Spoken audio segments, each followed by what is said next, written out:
before we begin today, I just want to say I do have family over, so if you hear something in the background, that's just something that got picked up. But before we begin today, I want to say we have a lot of scriptures being referenced and that were used in today's broadcast. That is Matthew 21, verses 13 to 22, Mark 11, verses 15 to 18, Luke 19,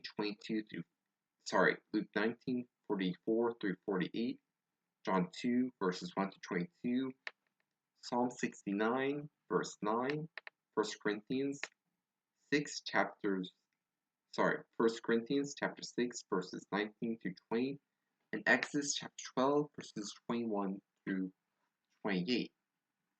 First, we're going to read the bottom line, and then we're going to get into the in-depth. So, here's the bottom line. When we read through the Gospels, we see that there have been 2 times when Jesus needed to clear out the temple. In both of these instances, it's revealed how much God cares for us to live holy lives, since our bodies are the dwelling place of the Holy Spirit. These instances also reveal the great passion that He pursues this purpose for our lives to be holy.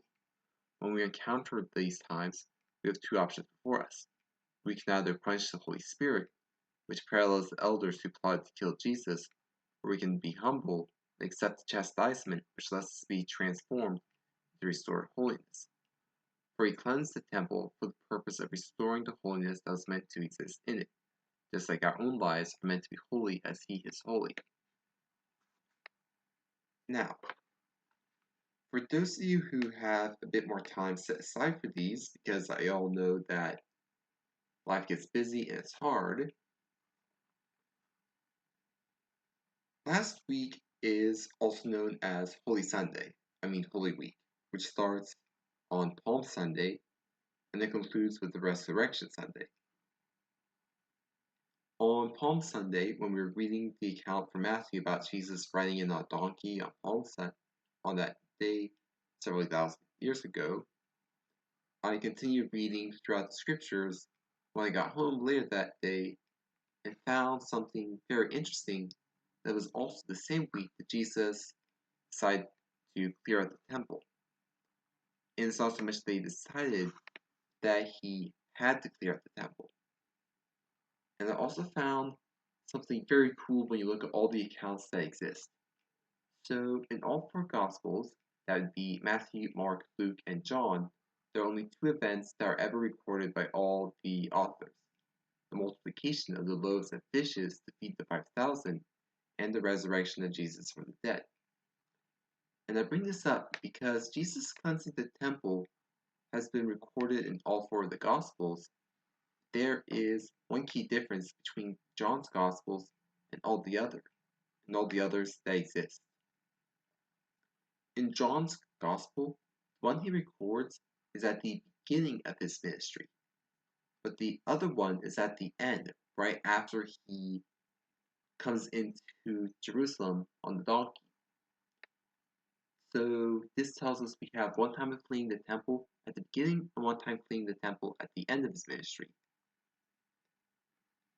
And when you read John's account, you see what happened before that time as well.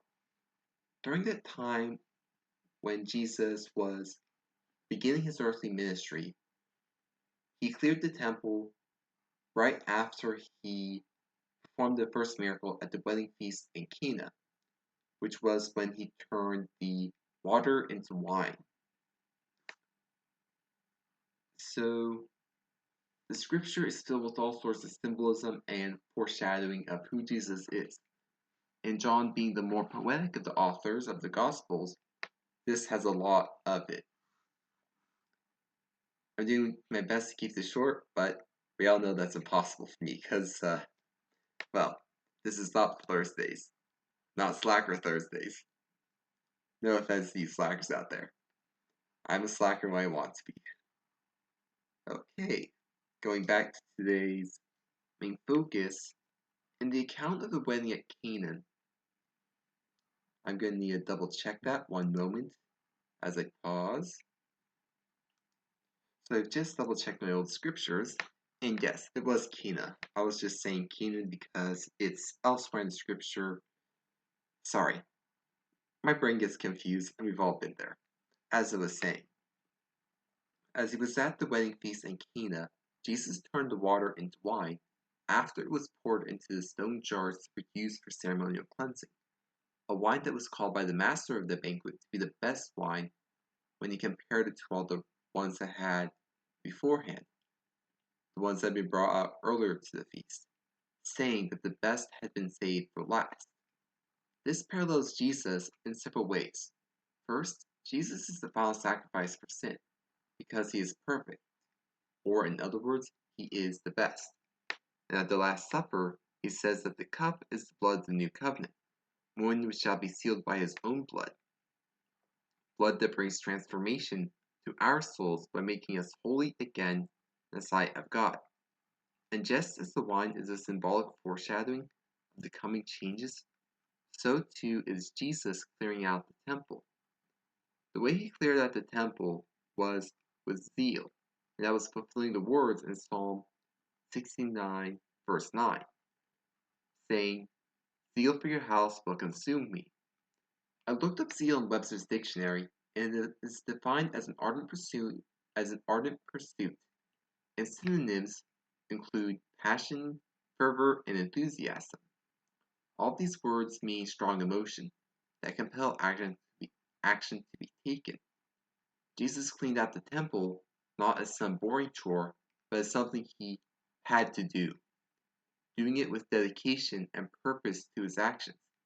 You could probably compare it to a warrior who charges headfirst into the fray with brandished weapons and a war cry.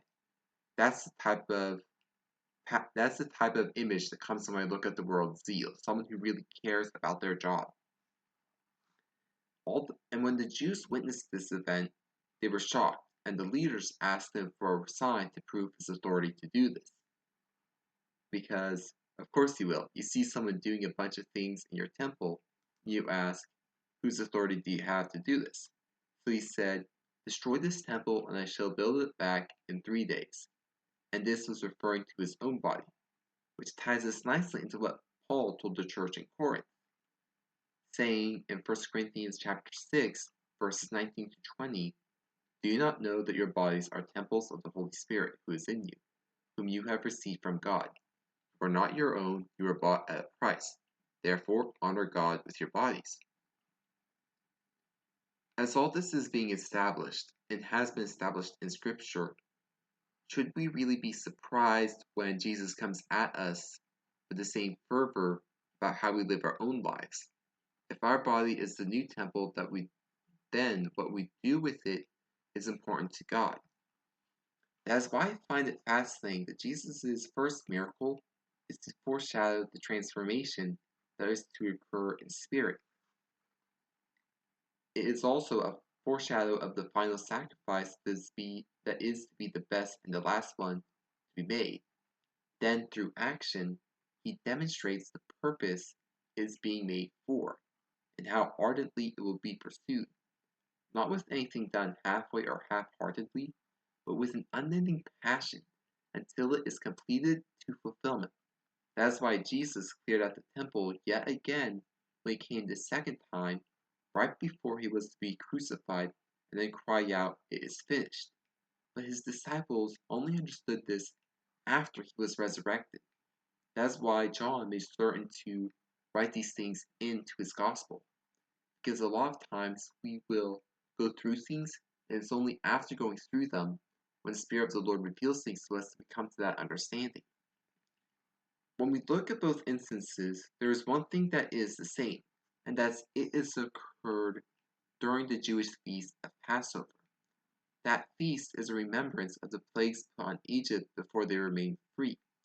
Specifically, the final plague that can be found recorded in Exodus chapter 12, and it was the death of the firstborn of all of Egypt. The only ones who were protected were the Israelites who had marked the door with the blood of the slaughtered lamb, a signal that would tell the angel of death to pass over the house and not to touch them. Comparing the two instances of cleaning out the temple, we find that the second time he does this, he also rebukes the people people who were involved, calling them a den of robbers, when the temple is meant to be used as a house of prayer. This makes the leaders angry, since he was calling them out publicly on their wrongdoings. The purpose of the temple was to be a reminder, to serve as an image of sorts to all humanity of the splendor that God is given and has in heaven. But bringing in all the animal sellers and the money changers was negating that element, effectively turning the temple courts into an extension of the common marketplace. Jesus was rebuking them not for conducting business, but for letting it enter the temple courts and rob honor and glory due to God. It was letting the unclean spoil that which is meant to be clean. Just as our own lives, we're supposed to stay clean, as Paul mentioned. Once we're made a Christian, we're not supposed to continue going on sinning. And that's why he had to tell them that they are not their own, but bought with a price. Now, the reaction of the elders was to plot the death of Jesus. Now, we also do the same thing when we quench the Holy Spirit, as it brings up our wrongdoings for the sake of turning us to repentance. Quenching is just another way of saying to silence or to ignore or to make them not as hot, coming from the terminology of quenching a sword in water. After it's been stuck in the fire, you would quench it to cool it down, because it hurts to be touched by a hot sword rather than one that's not hot and not able to burn you. So they make him less effective, effectively killing him as far as his impact on your life goes. The humble person, however, will repent and seek to do better than they have done, and asking God to receive the promised strength to continue the righteous life. We have to make a choice between these two paths in life. The path of quenching the Holy Spirit, which is effectively the same as plotting to kill him, or we can choose to remain humble, which causes the transformation process into holy beings to occur. That's what we're supposed to be doing. Continual submission and surrender to God, so that we're able to be this holy priesthood. Until next time, courage and Godspeed.